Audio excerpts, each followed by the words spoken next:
Hello, hello, hello. It is Wednesday hump day. Oh my goodness. Let's just get started.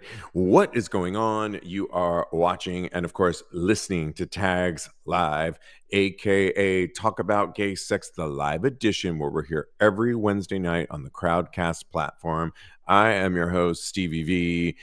This is episode 704, alongside looking at him because you can watch us on YouTube on Ooh. playback. Kodi, Maurice, Doggette. How the hell you doing, Kodi? Hello, darling. I'm doing wonderful. Still a little sniffly, but we here. We making it. Got it, got it. And your audio is set, correct? I know I ask you this every It week, but should just be. double Yeah. check. And I'm sure it is. Yeah. It. Good, good, Yep. It good. is. Yep. We are in front of a live virtual audience. Hello, James. Hello, Anthony. I see some more of you trickling in. And throughout the show, we're going to be communicating with you. We want you to weigh in as the show goes, but we are just going to get right into our sex talk because that's what we do now. And Kodi, I wanted to really follow up on episode Oh. 703, where we were talking about exhibitionism and voyeurism. And we did a really good deep dive. It was all based on my recent visit to Folsom Street Fair, the iconic Folsom Street Fair in San Francisco. And Lincoln, our other co host, was there as well. And if you want to Yes. hear what we were talking about, you can get it on episode 703. This is part two, if you will. And we're calling this Confessions of the Watched and the Watcher.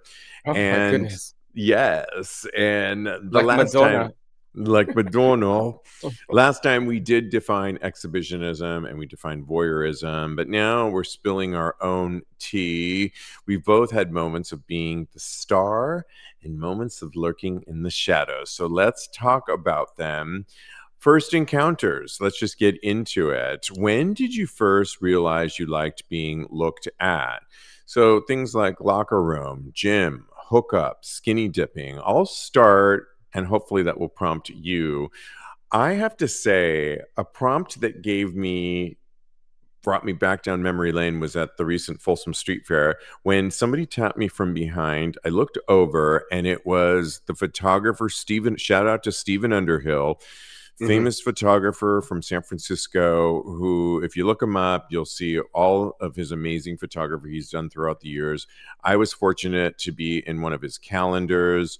He shot me several times in my 20s and really recruited me when I was in my early 20s, when I was just coming out. I was definitely out, but I was a youngin', if you will. And I think he found me I was out with my friend Gil.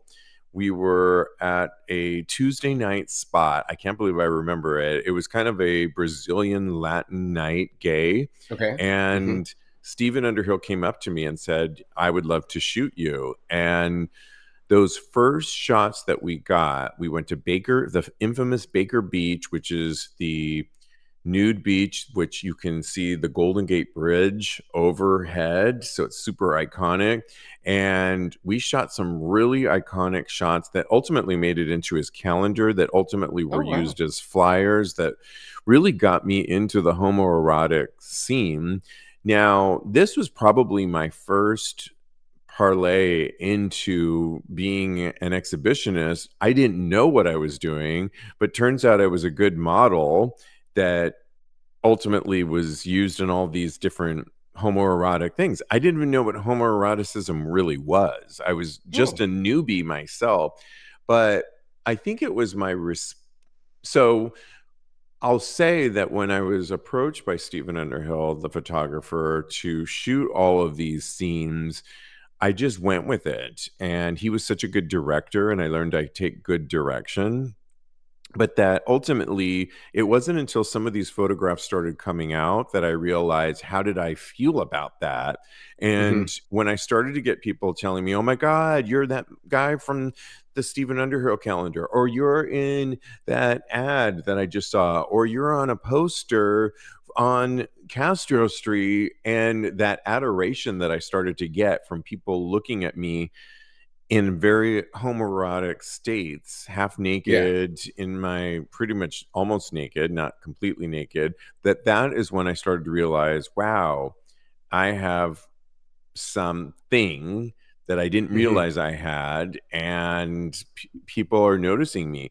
That was really my foray. And to see him all these years later, so we're talking like 23, 24, I'm 54 now, to see Steven, I've seen him throughout the years, peppered throughout my time, but not a lot. It was just really great. He took a picture of me. He said, "We should do another photo shoot now after all Oh of these wow, years." And I said, that's "Yes, fun. that would be lovely." And it was just really cool. I think that was my first foray into what it was like to feel like an exhibitionist, but again, I didn't realize it until the work came out. What was Yeah. one of your first feelings that you were an exhibitionist, that you got some adoration, or the feeling that you got? Well, I mean, I told the story about when me and my ex boyfriend we hooked up at the bathhouse in Toronto, but also like there were times when you said skinny dipping, and in high school we went skinny dipping Locker for band room, yeah. for band camp, and that was very Yeah, band homoerotic camp, for I me. love Band it. camp, yeah, I was in band, That's so amazing. yeah, so that I could remember like feeling not necessarily adored, but definitely uh, excited, erotically charged in those situations, especially in the locker room. So being a voyeur in those spaces and knowing that other people were looking at me, because you know when you're a kid, everybody's curious about what's going on, especially with other people. So definitely eyes were on me as well, and I think that that is my first foray or my first kind of like dipping my little pinky toe into exhibitionism and voyeurism. Yeah, and then it brings us to the other question of voyeurism. When did you first realize you liked watching? It could be anything from porn to real life. I didn't really, aside from early examples of going to the Castro at Halloween, I remember going and just seeing so many people living their best life, half naked, and just taking it all in. San Francisco, by the way, was a really great place to grow up, to experience a lot of this. It's very iconic in many different ways. But I don't know when the first, I mean, I'm trying to think, when was the first time as a voyeur? And I guess it had to do with porn, and it was VHS porn.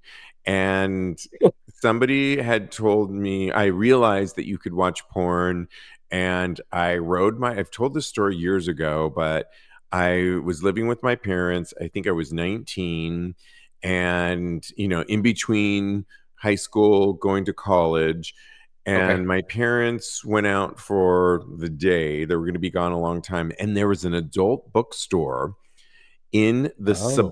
suburban town that I lived in. And I remember riding my bike over to it.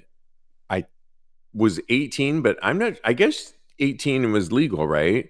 I feel like I Okay. went even at 17, though. You Like, might be breaking the law. Oh, I think I so I went at don't know. 17, and I'll never forget, they had, this was the day of VHS, right? And Yeah. Beta even. We had a VHS player, and I remember getting enough nerve to get one of those copies, and I think it was a Bellamy, and Lucas was the original model for for that kind of, also, Bjorn, what Bjorn. was it Yeah. called? Christian Bjorn. Christian Bjorn was the other one, and I remember, something about Manhattan was the porn. It was something about Manhattan, Latinos It's in like Men in Manhattan. Manhattan or something like that. Something What like is that, it? yeah, and I remember Uh taking them, and the woman at the front looking at me, but she let me rent them. I'm not sure what we had to oh. put down, a credit card or not, and I took them home, and I was just so enthralled at what I was seeing, because up until that point, Kodi, I had Uh-huh. only stolen ripping some pictures of white men in Play Guy or Play Girl, And that was, I would jerk off to that, but I didn't really have any video. And now Yeah. I was seeing Eastern European men, I was seeing Latino men It's doing called it Manhattan in Latin, by the way. Manhattan Manhattan Latin. Latin. It's such a good movie. I think it still stands up today. Look up some of those scenes. Christian Bjorn is still doing it today. The Yeah. company is, at least. And I loved it so much, but that was my first voyeurism to see. And what was really cool about it was I think I started to think, okay, it doesn't just have to be white men, although white men are beautiful. I could see Eastern European white men, I could see Latino men, and in action.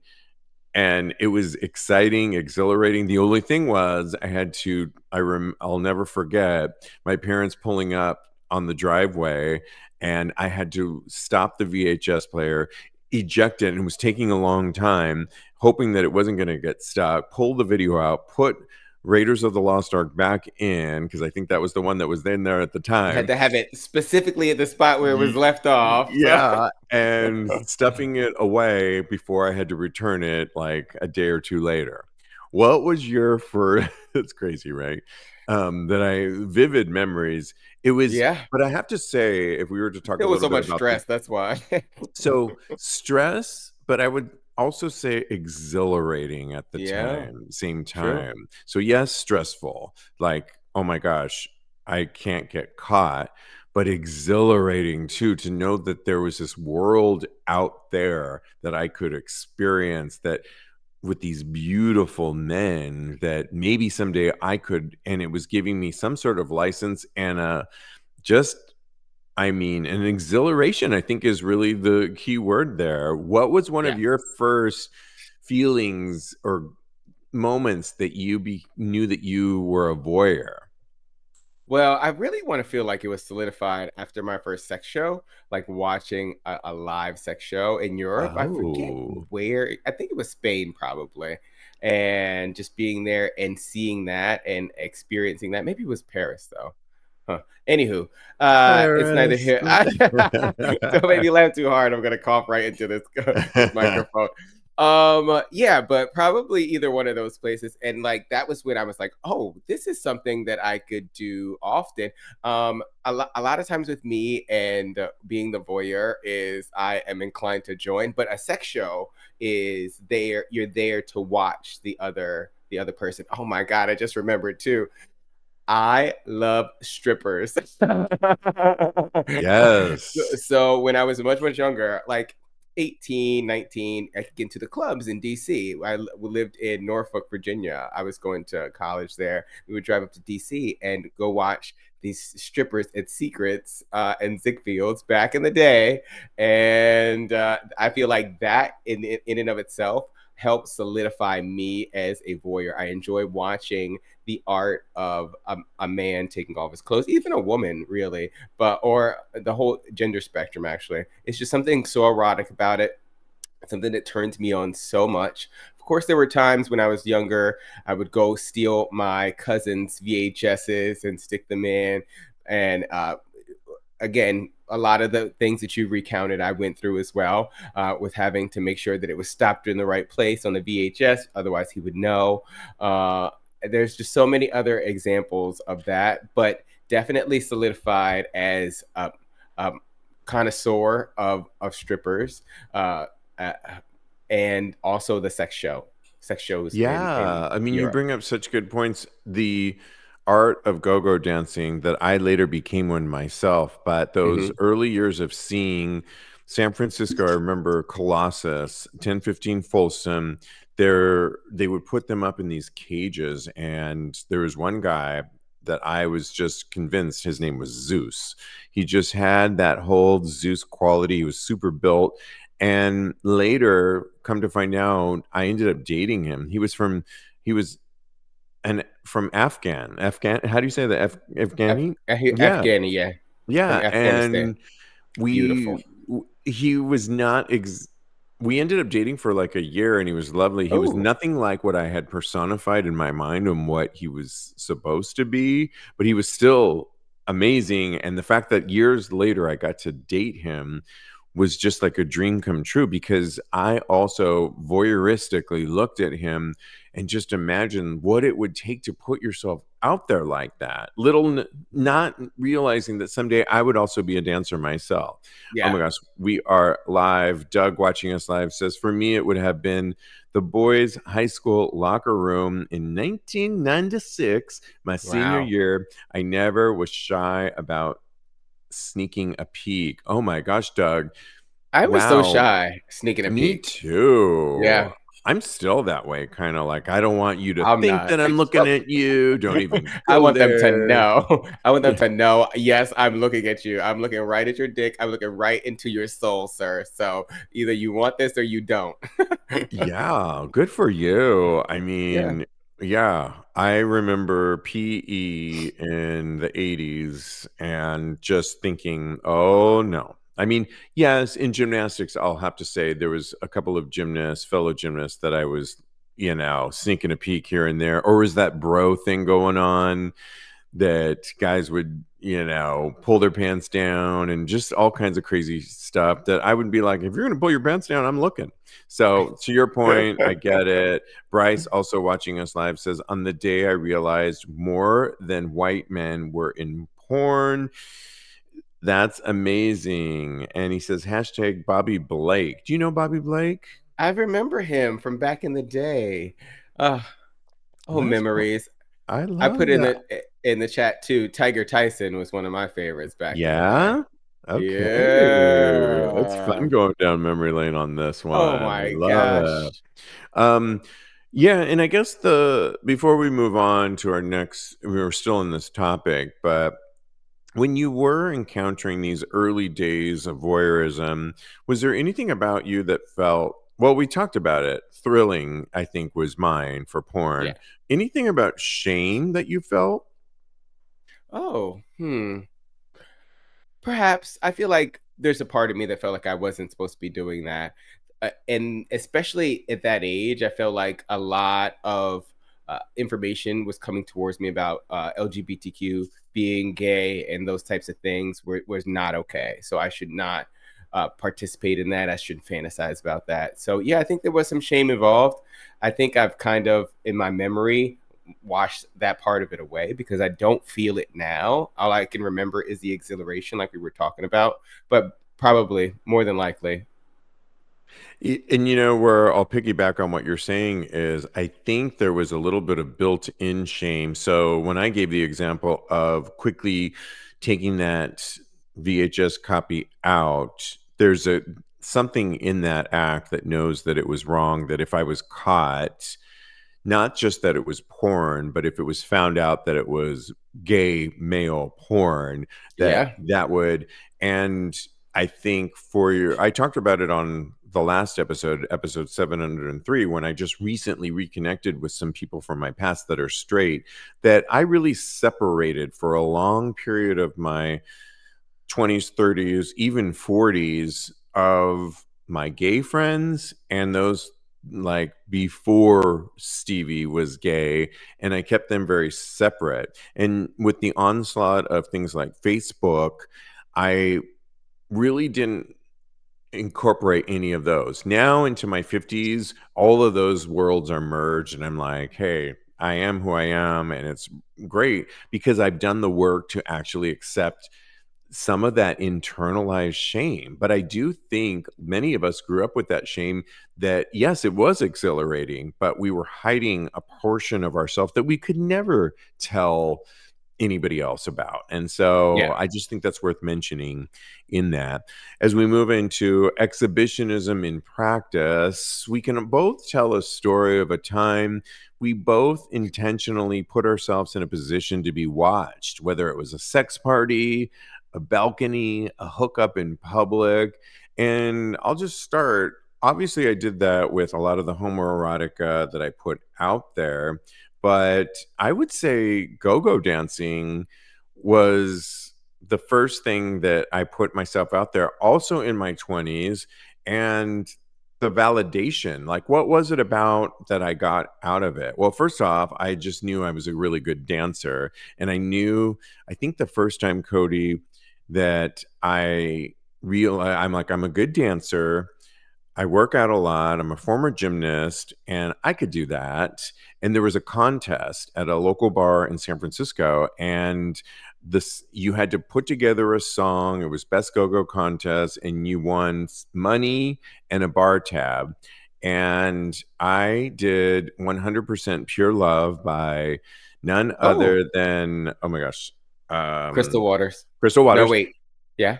Yeah, and that was my song because you had to have a song, and I gave the CD, I think, to the DJ, and this is my song, and it had just dropped because she Boom. had, of course, what was her first single?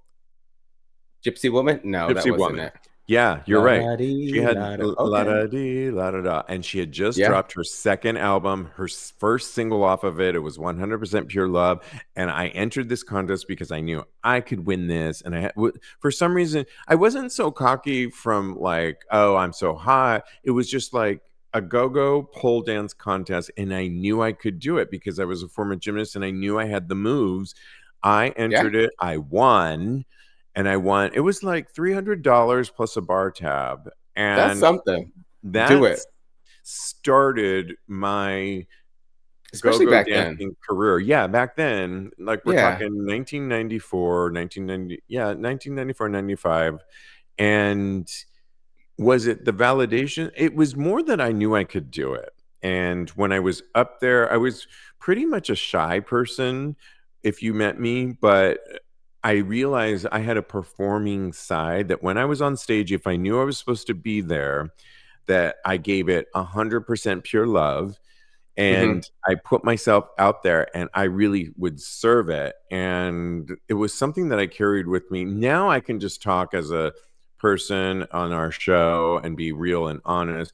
But I really had two sides of myself for so long. One of them was a performance side that when I was on stage, and the other one was like, okay, I'm just very calm and meek and to myself. Now I can Aw. merge those two worlds together and just embrace it all, the power of aging and accepting yourself. But was there a particular time for you that you can recount a personal story that you put yourself in a position to be watched? It could be a sex party, a hookup in public. So, in our meeting, I was like, maybe I could think of a story. I was like, I don't know. And then 5 minutes later, I was like, oh, I could tell this one. Oh, I could tell this one. So I have. Okay, thank you so much. I think the first time that I kind of shied away from it, I told the story before. This guy invited me over, and I thought it was just gonna be me and him, but he said that his boyfriend wanted to watch like via Skype or something like that, and Ooh. I totally backed away from it. I was completely uncomfortable being recorded or filmed, so we didn't have sex that evening. So that was one time I kind of shied away from it. The first time I feel like it really kind of clicked for me. We were in the cock. I don't know if I was with you, but I was in the cock, maybe by myself, maybe with friends, and I was walking around. I saw this go-go dancer that was completely gorgeous, and I never thought in a million years that he would like go for me or anything like that. And then I'm sitting down watching everybody else hook up or whatever, and he comes down off of his box and starts to blow me, and we start to get into it. I end up fucking him in front of everybody in the bar, and it was fantastic. It was very validating for me, and it was What one did of the your mind times. go through? Like, could you block out, oh my gosh? Because you know how you can sometimes have that out of body experience where you Yeah, can look at yourself and if you get too much in your head, it fucks with you. yeah. Or was it like, I can block them out and I can just perform? So I think that a part of me in the beginning blocked them up, blocked them everybody else out because we had a very intense connection looking at each other.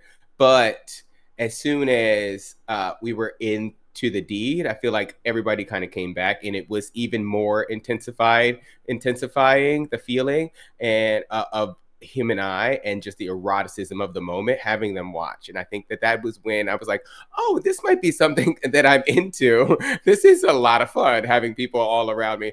Also, I kind of want to tell this crazy story Yes, that happened to me. It's please. a little long. It happened right after your bachelor party on Sunday. not this past Sunday, but the Sunday before, right? Yes. So we separated ways. We said goodbye. I was on my way home, and this guy I've been trying to fuck for the longest time hit me up on Sniffies. He's this muscle bottom, just super sexy. So I went over his house. He didn't tell me somebody was there, right? His friend is another top. They had been having sex before, but I guess the top was tired.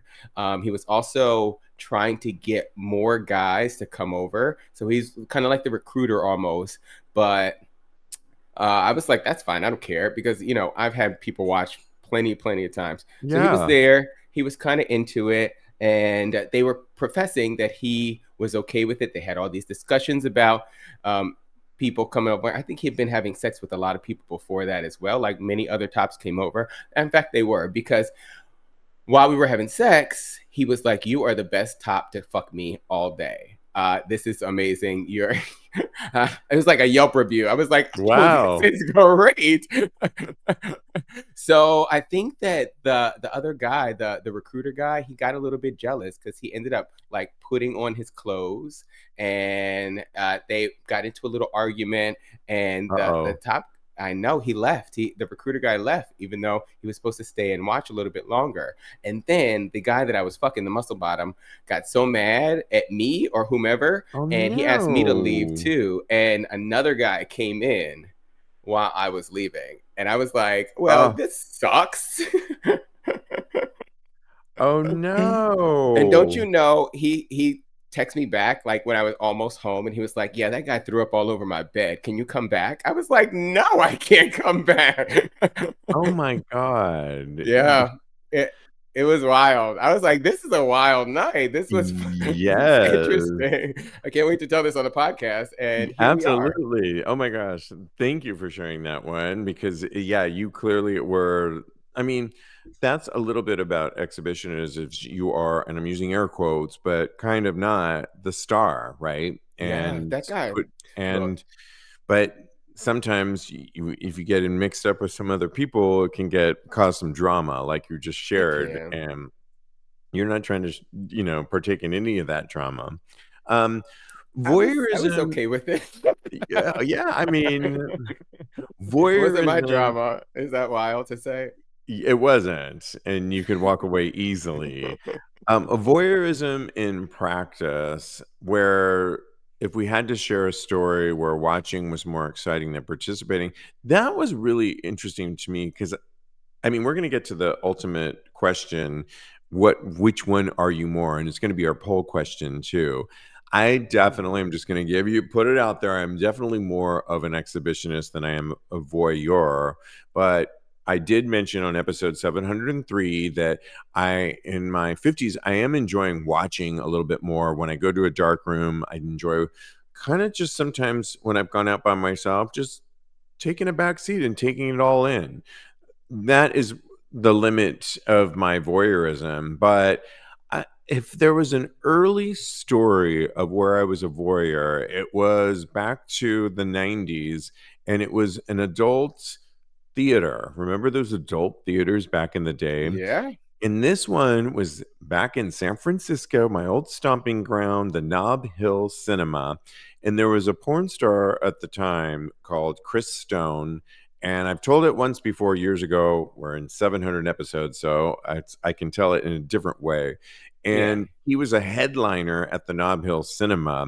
And I didn't know who Chris Stone was, but I knew that I was exhilarated to go to this, to enter, to drive my Toyota truck to San Francisco from Berkeley, where I was going to school. And parking was cheaper back in the day. And I was able to park the truck and go in there. And I got enough gumption and nerve to go into this Nob Hill Cinema. It must have been like a Saturday afternoon, think about 3 o'clock, maybe. And one of the headliners, major, was this porn star called Chris Stone. Again, I didn't know who he was. Well, it was theater-esque, seats, not huge, and a stage. They would show pornos, and then a performer would come out on the stage. And Chris Stone came out and put on this whole show and gyrated. And Ooh. I'll never forget, he was super hot. He was from Costa Rica. And I'll tell you why I know all that in a minute. But he was I performing, think I know and I why. remembered it wasn't that busy, but I remember looking over, it was getting heightened and heightened, the performance, and a guy next to me was so turned on by Chris Stone that he literally squirted this huge cum shot all over himself in front of Chris because he was so turned on that I was like, wow. And at the end of it, on the speakers, they said, if you want to meet Chris Stone, you can go into the back room afterwards and meet him. Well, I didn't know what that meant. I went back there, and what he was in this like plexiglass entrapment, and there was this glove that you put your hand through, a rubber glove, and you could touch him for a period of time. I think you maybe paid a little bit of money, but it was still post scared of getting Yep. AIDS, Hmm. and you could touch him. So I did. Well, he was talking to me through the plexiglass, and ultimately was like interested in my little 20-year-old self, and said, what are you doing after this? I said, I have no plans, I'm 20. And he said, pull that truck that you just told me you have around to the back, because we're not supposed to meet any of the customers, and pull up to the back. And I picked him up, and we went to the Safeway in the Castro, which he in The turn Safeway. bought condoms. And I was so scared to go to the teller, and he paid for them. And he said, oh, please, it's the Castro. He bought the condoms, and he was my first fuck. I bought him Yeah. for him, and he taught me properly how to get fucked with condoms, magnums, because he was huge. And we went back to his hotel, which was back by the Nob Hill Cinema, and he was my first bottoming experience. But it was Wow. to what an amazing experience. And I was a voyeur Yeah. for his show, but ultimately I got to experience him. So it was almost like, Hello. Good. come on Go now. Can I girl. get a thumbs up, everybody? Yes, queen. Get it. Chris Yeah. Yeah. Stone, honey. What about you? Your first voyeur? Yeah, my first voyeur experience, probably, uh, yeah, well, probably with the stripper in DC, because watching that and various other shows that were going on. Because again, like if I am watching something, if I'm watching two people that are, it's not a show that's going on, I'm going to try and join it to the Yeah, best of my right. ability. I think we're getting to where we're coming to. You're more of a An exhibitionist. exhibitionist for Yeah. sure, 100%. Because watching is fun and it can be something that I enjoy if the vibes are what they are for me to be the voyeur. But if there's a chance that I can get in there, I'm going to try and take that chance for sure. Yeah. I mean, did any of these experiences that we've talked about change how you see yourself sexually?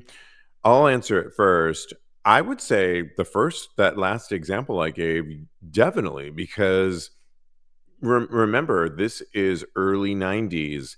People are still scared of getting HIV and AIDS.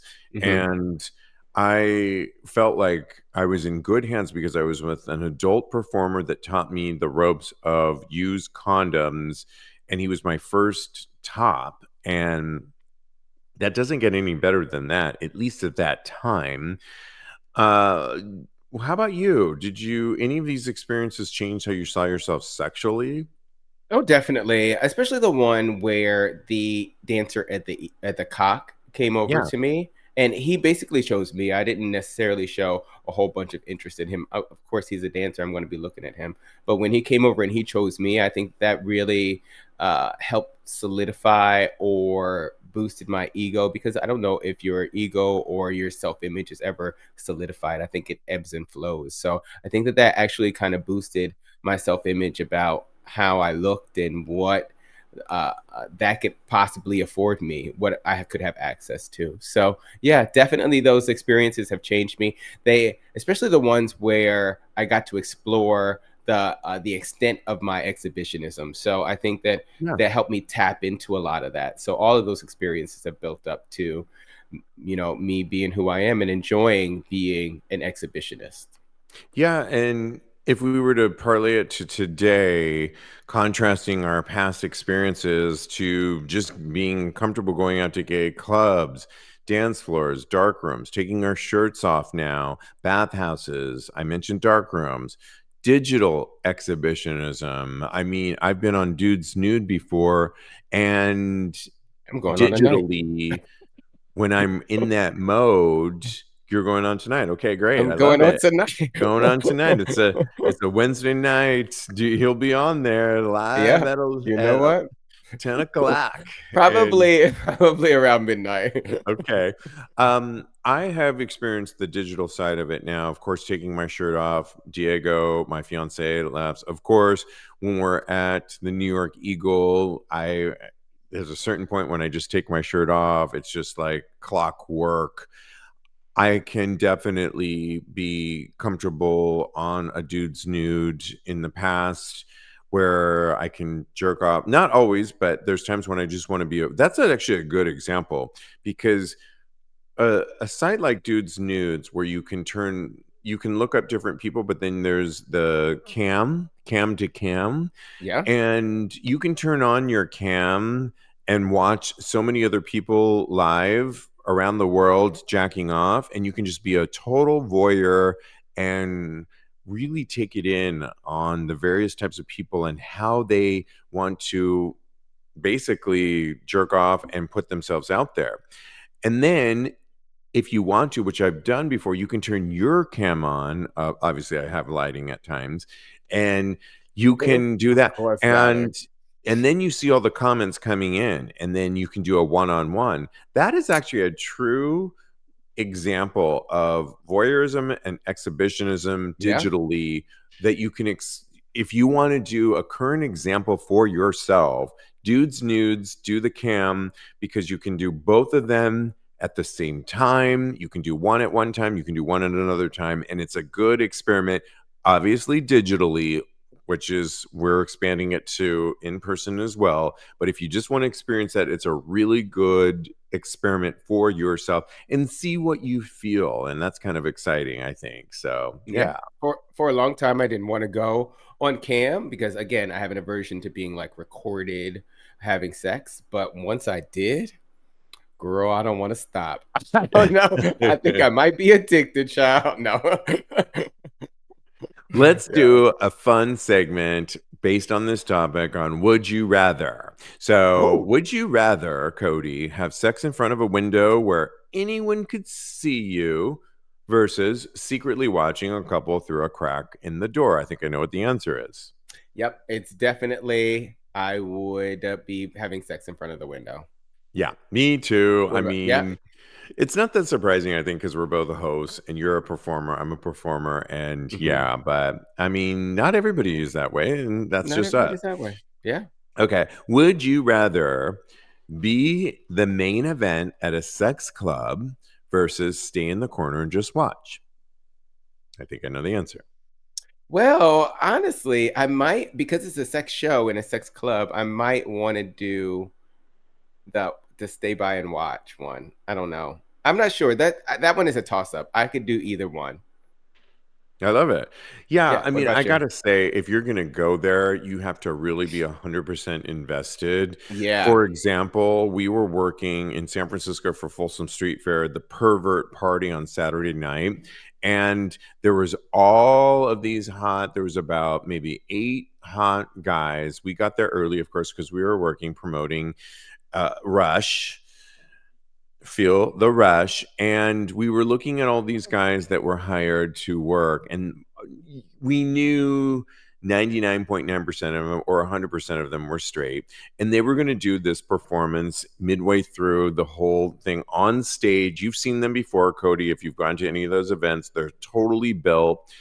But honestly, I asked everybody, I only watched a teeny bit of their performance, but I asked, "How was the performance?" Everybody said it was a little boring because they just stood there Oh, and posed, really? right? Oh, no. And it wasn't really so to me, if you're gonna be the main event in a sex club or a performance, which I have done in a back room before, I am gonna serve it. I'm gonna give what the That's right. people want. That is So, just my nature. I'm a true performer. To kinda half-ass and pose and do a little bit of this or that is a little bit phoning it in, and I'm yeah. not a fan of that. So if you're going to do it, commit and really put on a show. Do not phone it in. Yeah. So one time I went to this party in Hell's Kitchen called Commando. I've been trying to get you to go with me, but we'll see what We'll happens. see. And one of the performers there, he was putting on a show and he got all of the like people that wanted to come up and he would just blow them blindfolded. So the first guy Yes. that went up there, he was phoning it in. He was a little shy. And See? so I was like, no, girl, let me show you how it's done. I went up there and I fucked the fuck out of his face. I Came all down his throat. It was fantastic. So just let go of your inhibitions, guys. Yeah, and that brings us to our closing on this sex talk. And you can listen to episodes 703 and 704. We go deeper in this one, but basically, I think it's fair to say that Kodi and I are more exhibitionists at the core, but we want to hear from you. Where are you? And whatever side you're on, just know that all of this is natural, it's hot, and you are not alone. Which brings us to our poll question. I'm not sure if it's live. Is it? Poll Yeah. is visible. There we go. Got Are it. you more an exhibitionist or a voyeur? The answers are exhibitionist, voyeur, or both, but I'll explain more in the comments. We want to hear from you. By the way, this will continue. The conversation always continues over on our Tags Patreon community, where we continue to answer questions and have more conversations over there. So go to and you can do the same poll over there. Are you more an exhibitionist or a voyeur? We want to hear from you. Go to patreon.com/tags podcast. Oh my gosh, so much fun on that, Kodi. Yes. And see, you didn't think we So had much enough to fun. talk about. I know. I was going to tell you that later. I was like, oh, wow. I just told you that we didn't have enough. And here we are 42 minutes We just later. went deeper into it, I think, and I made you think about those things. And Yeah. keep voting because it's The stories 50-50 kept right coming now out. on exhibitionist and voyeurism. So keep voting. And we are about to go into hot topics because LGBTQ hot topics and the story that has really shaken us up for over a year is adult film actor Austin Wolf. Okay, he's finally been sentenced. And we all know the stories of Austin Wolf, where we've been talking about it. If you've been living under a rock, who turns out is a pedophile, has been sentenced. How many years? 19 years in prison for child sexual exploitation, where he targeted kids as young as 7, says the U.S. Attorney Jay Clayton. And what's interesting, I think, about the sentencing is that the defense, it could be anywhere from, I think, as little as 10 years Hmm. was what they were recommending, because they threw out a lot of charges, Kodi, on this Okay. case. And I think the reason why, remember, time and time again, it's like, why are we not getting a court date? Why are we not? It was because he was apparently working with the feds to give them more information, turning in people. And that allegedly threw away some of the criminal charges. He ultimately Okay. admitted to luring a 15-year-old to having sex, and that was the major crime. But the prosecutors, and it's the Southern District of New York, which we all know by now, if you have been living in or if you watch any cable news, Southern District of New York wants to always prosecute. They have gone on record to say we will go for the maximum. They're not playing around here. And of course, no one's ever playing around when it has to do with children and That's right. pedophilia. And he wrote a letter, Kodi, leading up to his sentencing date, that he wanted the judge to read, that his defense team sent over to the judge. And there was a few lines in there where he basically says, in some ways, he was an upright citizen, that You he know talked what? about coming from humble beginnings in a suburban town in Texas, raised by a single mom and his sister, and how when he moved here to New York. He worked in a furniture company, and then he worked his way up, but then he was sought after by a porn director, and he got into that.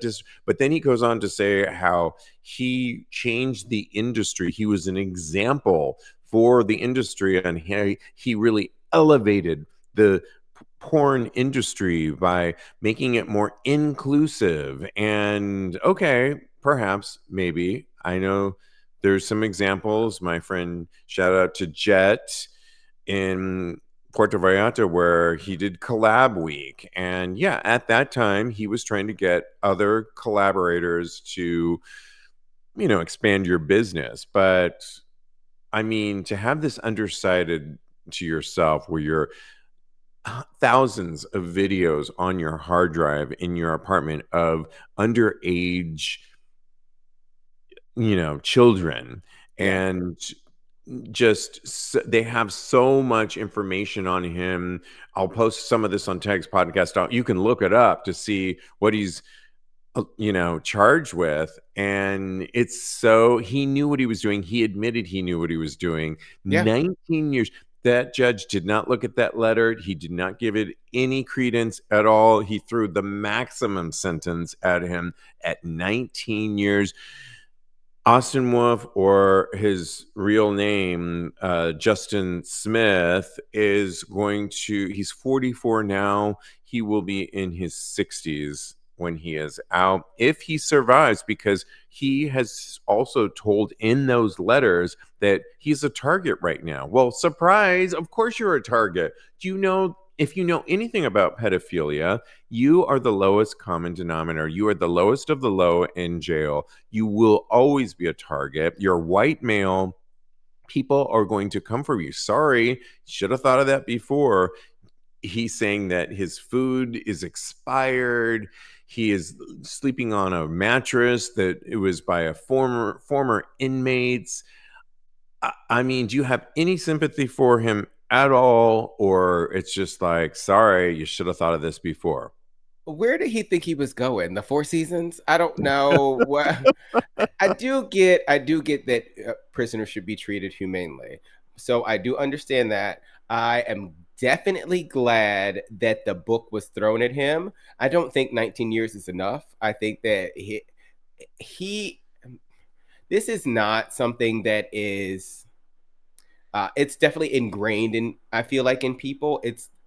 I feel like it's quote unquote a sickness. It's something that they will constantly have to deal with and manage. I don't know if uh, I know that the harm that he did and versus what he did in the industry, or whatever that letter said, it does not outweigh one another. He definitely needs to be punished for, and there needs to be repercussions for his actions as far as what he did to these children, because they have to deal with this for the rest of their lives. Yes, good point. Good point. So he needs to feel the repercussions of this for at least that long. So I hope he gets more time. I don't hope anything bad happens to him. I hope that he gets good prison slop. And I Yeah. I don't know. I just think that he needs to be in jail. Point blank period. Yeah, I mean, he threw out things like his family. He's still in contact with his family, his Oh, I'm fiance. sorry. He's No. still in, It's still like, on Grinder. and I'm like, is that fiance really gonna want to The stick around? Well, he's still on Grinder, so I don't know if he's sticking around or The not. I don't fiance is know. on Grinder. Yes, girl. He's not gonna wait around for 19 years now. He's like, yeah, tarnished in many ways. I mean, yeah, no. Girl. And do you know, can I tell you, I read somewhere, maybe it's like a Reddit thread, that people are still defending him, people that used to work with him, Are you? things of No, that I thought nature. everybody was like, No, people. So I think it was somebody specifically that I forgot the name of, unfortunately, but they were coming to his defense saying he was innocent, that he was being railroaded, all these things, and like there's so much proof here, and he admitted it. he admitted it. How And can you even people find any can, of this and the same defensible? thing with Diddy. People can No, squawk and go online and say, because Diddy's about to get charged on Friday, or sentenced on Friday, and for the Mann Act, and that was apparently a racist charge back in the day. But you can quibble about these people did these things, Yeah. and in Austin's case, admitted to doing it. And there is not just one thing. He's charged with one thing, but there is a litany of, you can just look at, I'll post a lot of this on, just look it up. I mean, people.com posted all of the things that he has had contact with underage people. He knew what he was doing. He admitted he knew what he was doing. Yes, you're right. It is a sickness, but at what point do you not know? And I am with the Southern District of New York that get these people off the streets. There is a line that you can cross. He crossed it. He knew what he was doing. And sorry, not sorry, this is what you cannot go there. And Yeah. it's just, yeah, sorry, that's just, yeah. So we do have a poll about this, Oh, everyone. sorry, yeah, go ahead. Yeah. And the poll is stating, is Austin serving too much or too little time? The options are too little, throw more of the book at him, or too much, he's had enough. So I'm going to have that up and readily available for voting right now. And I just Let's cast one get into vote. our next hot topic. Which one do you want to talk about? Because there's so much we could There's get so much. into, and we have 9 minutes. You didn't Uh, think we would? I know, right? But can we do the crumble guy, and then that'll give us time for Yes, thank advice you. Because we will, Hispanic Heritage Month is all month. We've all got month. time. And Oh, should we so, talk about Bad Bunny though? Because I love her. do you want to do it on Tuesday? Okay, let's do it on Tuesday with Jeremy. Yes. Actually, Okay, yes. fabulous. It's a very Jeremy, and that's a preview for you guys. Okay. So we had mentioned the crumble cookie, as you know, has those cookies. I actually am not a fan of them. There's one literally, if I walk out my door 2 feet away, but that's okay because the Crumble CEO, Sawyer Hemsley, has been killing it with his infamous crumble cake like cookies. And he's from Utah, former Mormon, or maybe still, we're not really sure. Remember, we talked about him, he was outed by somebody I guess he dated or slept with, Yeah, and it did not go over very well, especially if you're from the Mormon Catholic religion, or Mormon religion, excuse me. And just a month after he came out, it seemed like he was gay already, but just after a month after coming out, he has hard launched his new boyfriend, Antonio. The Crumble CEO was outed and subsequently came out on his own terms 1 month ago. I'm not sure if it's on his own terms, but I don't think now so. there are pictures of him and Antonio all over, that they spent the whole summer together, that he was his plus one to a wedding. And I'm planning my wedding, and I know what a plus one really means. Yep. And it can mean, like, you're kind of It serious has to be about serious because it. And I have really good friends that I can take to the wedding. So and I know we can have a good time. So if yeah. I'm bringing you to a wedding, then we better be the next wedding. P.S. There's a little bit of snark in me. There's a little bit of like, okay, girl. He's like probably a millionaire based on Crumble, and he was outed, which nobody likes. We don't like when people are outed. It's Definitely not. not fair. But a month later, after being outed, and we felt his pain because he said he almost was like buying into that whole being outed. And well, since I was outed, and I mean, whether or not you thought he was gay or not, he was outed, which isn't cool. But a month later, like this relationship, what's going on here, Kodi? So my hypothesis is that they had been dating this entire time in secret. It's a secret love affair. And now that he's been My outed, which, baby's got a secret. oh, that is one of my favorite Madonna songs, by the way. Okay. So, yes, thank you for that. So I think that, somebody exposed some DMs between the two of them. That's how he Yeah. got outed.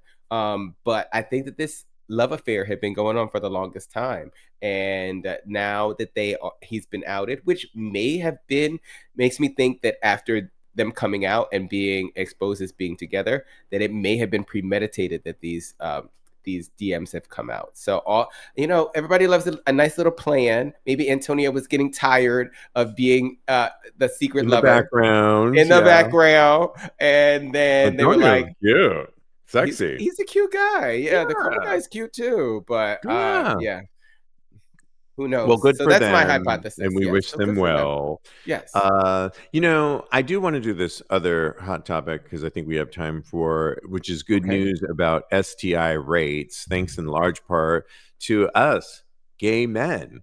The CDC has released latest provisions data about STI rates, and we're happy to report that it's encouraging. So there were 2.2 million reported cases of STIs in 2024, and that's still 13% higher than in 2015, but a decline of 9% on the 2023 numbers. And the decline for a third consecutive year in rates of syphilis, gonorrhea, and chlamydia.